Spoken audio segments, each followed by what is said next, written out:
Ah.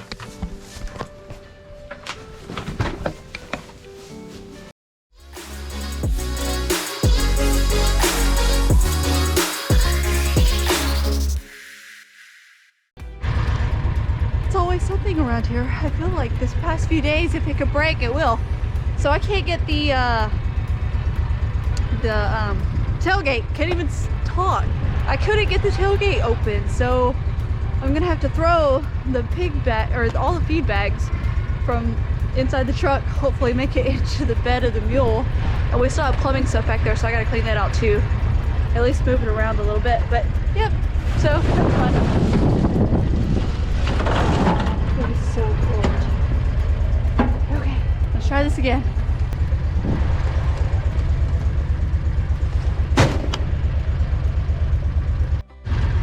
Have I told you guys how awesome Steven is? He was able to get the tailgate open. So the strap that we were using to tie down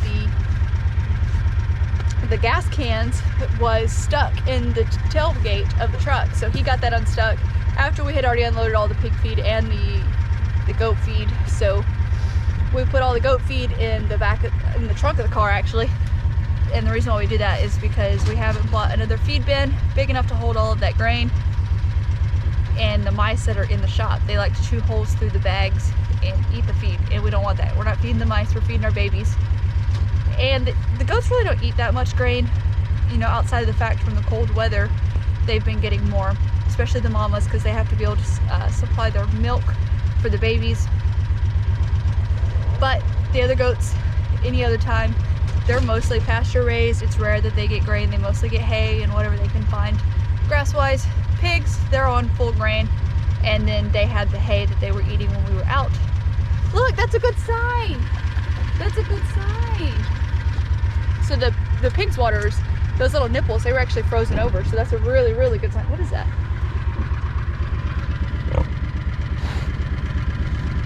Huh.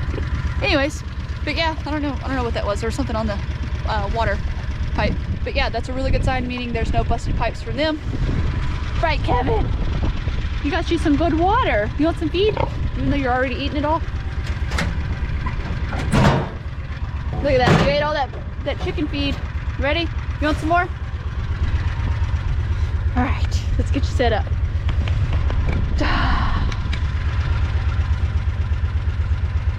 Kevin, the sun's trying to come through. Kevin, 2 more nights. Sucks. You got 2 more nights of this crazy cold. Hopefully. We are gonna go feed the mamas first, and then I will grab another bag and feed Billy and Rip. But I'm gonna check and make sure they don't have any feed inside their shelter first. Oh man. Oh, I can't pick it up. My hands are so cold, and I've even got gloves on this time. Oh. Let's get these mamas taken care of. And then we'll get everybody else taken care of. I know, Billy, I'm coming. One at a time. One at a time. So, Jules decided to scare me today. You want to tell them? So before I left to go get all the feed, I came to check on everybody. And she was just laying there, but the way that she was laying on the ground, like, it was really weird. And she was acting like she couldn't get up. And like I was nudging her like I did whenever I was nursing the baby from her. I was nudging her. She wasn't getting up. And I was like, what the heck? And then I called Steven. And I was like, Jules is down. Yeah, Jules is down. Anyway, so I called Steven. And by the time I got him on the phone, she stood up. Jules! Tushy! Ah.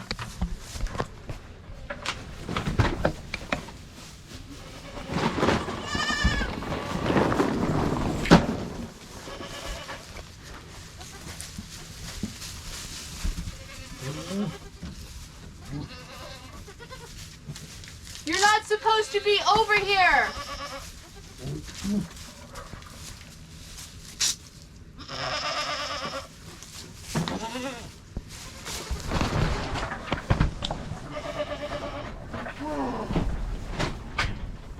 Tushy, I'm gonna kick your behind.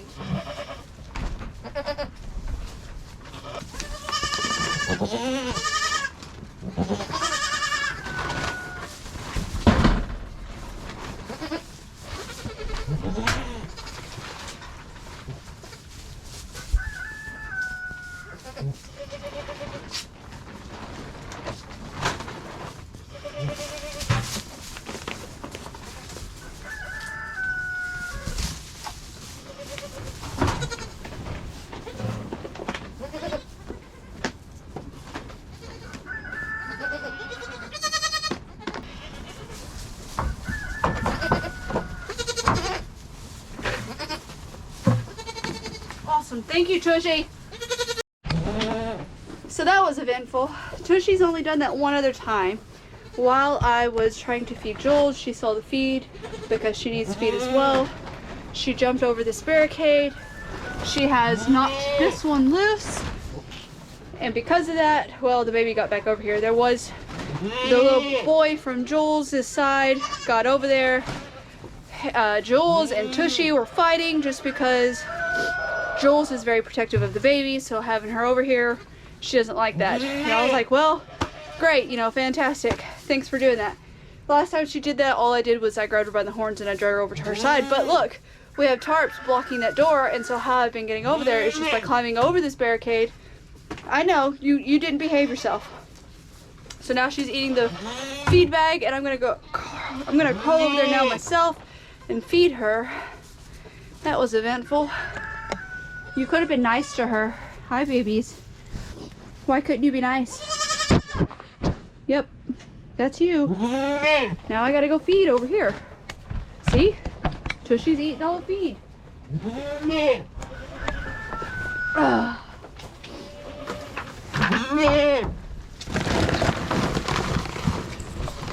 There, Jules. That's your water bucket. That's not your feed.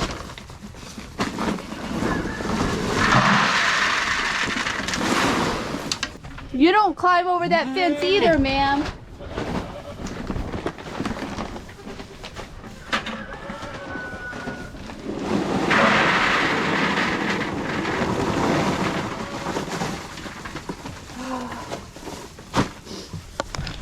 Tushy still has water, Jules has water, we're good. I'm done in here.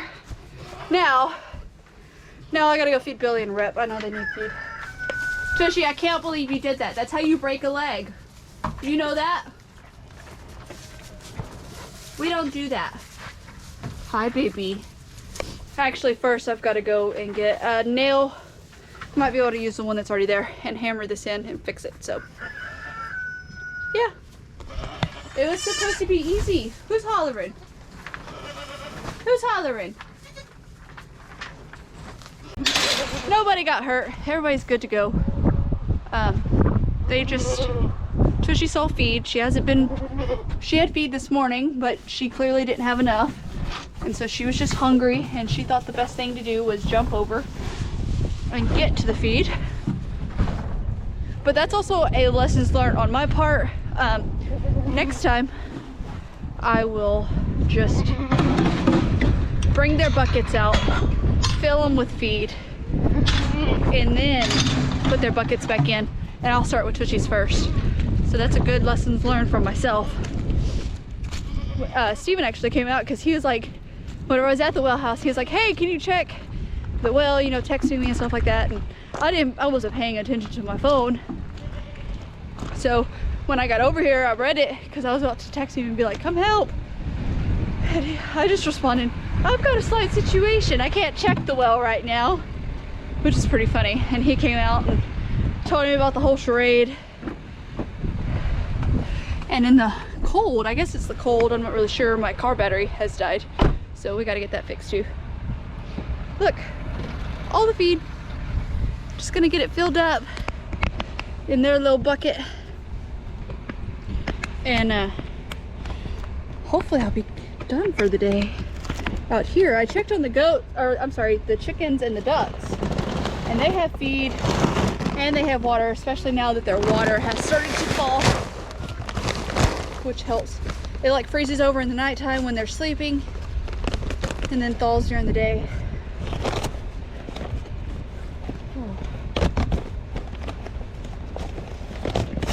It's nice wearing gloves, but it's hard to work with.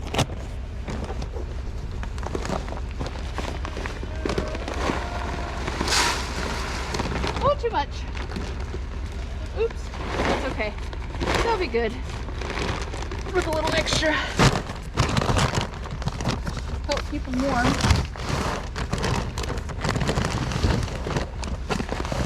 I gotta remember that bag on top is open so I don't just grab it and spill food everywhere. Oh yeah. Let's see if they attack me or not. Hopefully not. I'll sprinkle some out on the ground for them to eat and distract them. Oh man.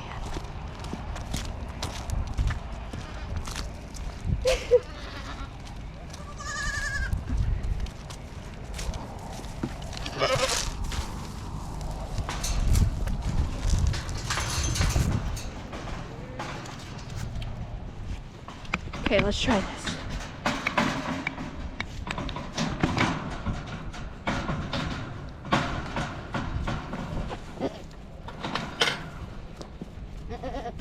You're too big to be jumping back on me. We talked about this.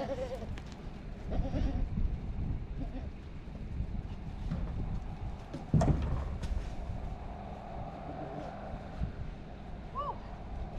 We're good. So the ducks, I haven't changed their water because it froze over. Their pond water, but they were actually taking a bath in this weather today. I'm like, are you serious? I wouldn't even think about having a cold bath like that. Oh.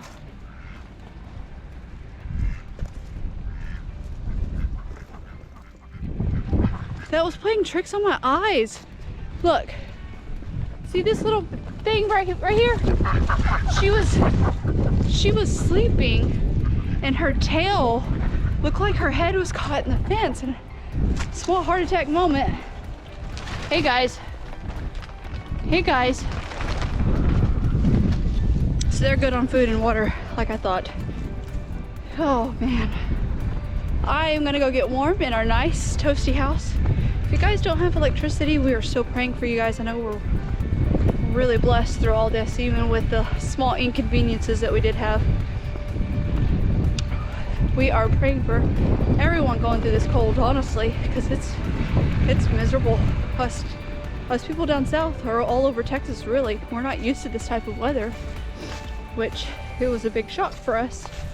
I'm gonna actually fix the garden. Oh, Steven did for me. Oh, thanks, Steven.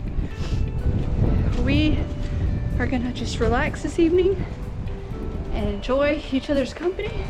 I hope you guys stay safe and warm. I'll see you in the next video.